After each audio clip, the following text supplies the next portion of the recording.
বিশ্ববাজারের তুলনায় দেশে ভোজ্য তেলের দাম বেড়েছে কয়েক গুণ। তেল জিনিসটা আসলে কাজের। প্রায় দ্বিগুণ দাম বেড়ে প্রতি লিটার সয়াবিন বিক্রি হচ্ছে 180 থেকে 190 টাকায়।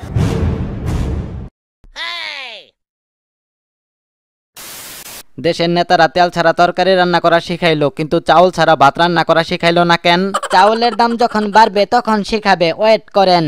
যাই হোক, আমি ভাবতেছি এবার শ্বশুর বাড়িতে মিষ্টি না নিয়ে 1 লিটার সয়াবিন তেল নিয়ে যাবো। তেলের যে দাম, মিষ্টির পরিবর্তে তেল নিলেই শাশুড়ি বেশি খুশি হবে। তেল নিয়ে সাবধানে যায়েন, যে কোনো সময় ডাকাতের কবলে পড়ে তেল হারাতে পারেন।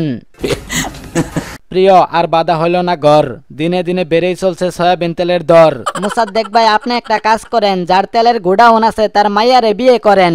আরে ভাই, সম্ভব না। আগে মানুষ মেয়ে বিয়ে দেওয়ার জন্য সরকারি চাকরিজীবী খুঁজতো, আর এখন খুঁজে তেলওয়ালাকে।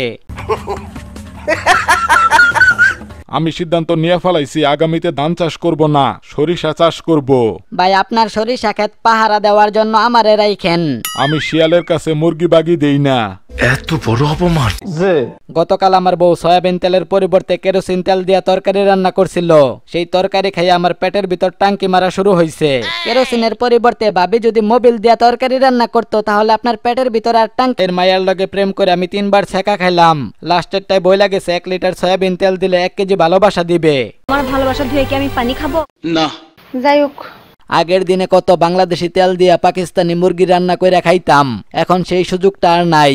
ভাই, গতকালকে আমার সাথে মজার একটা ঘটনা ঘটছে, শুনবেন নাকি? ঘটনাটা কি, তাড়াতাড়ি খুললা ক। সব সময় যে দোকান থেকে কেনাকাটা করি, তাদের থেকে 5 লিটার একটা তেলের বোতল কিনে নিয়ে বাড়ি ফিরছিলাম। তখন লোকজন আমার দিকে এমন ভাবে তাকিয়েছিল, দেখে মনে হলো হীরার নেকলেস নিয়ে বাড়ি যাচ্ছি।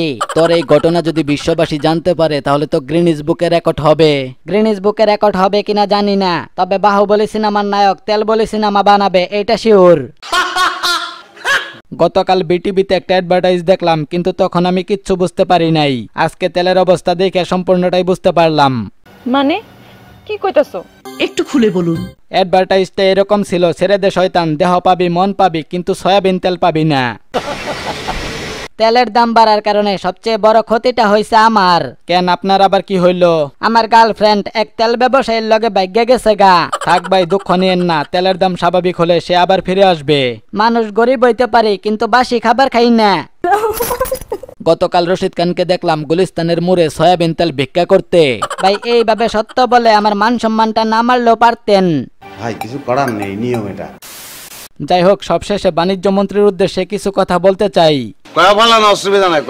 বিলাসী পণ্যের দাম যত খুশি তত বাড়ান, এতে আমাদের কোনো সমস্যা নাই। যাদের সামর্থ্য আছে তারা কিনবে, যাদের সামর্থ্য নাই তারা কিনবে না। কিন্তু নিত্য প্রয়োজনীয় দ্রব্যের দাম বাড়ালে গরিব অসহায় মানুষগুলা খুব বিপদে পড়ে যায়। তাই যেভাবে হোক নিত্য প্রয়োজনীয় দ্রব্যের দামগুলা নিয়ন্ত্রণে রাখার চেষ্টা করবেন। Please please please. তো যাই হোক, আজকের মতো এই পর্যন্তই। খুব শীঘ্রই দেখা হবে নতুন কোনো ভিডিওতে। সেই পর্যন্ত সবাই ভালো থাকবেন, সুস্থ থাকবেন। আলবিদা।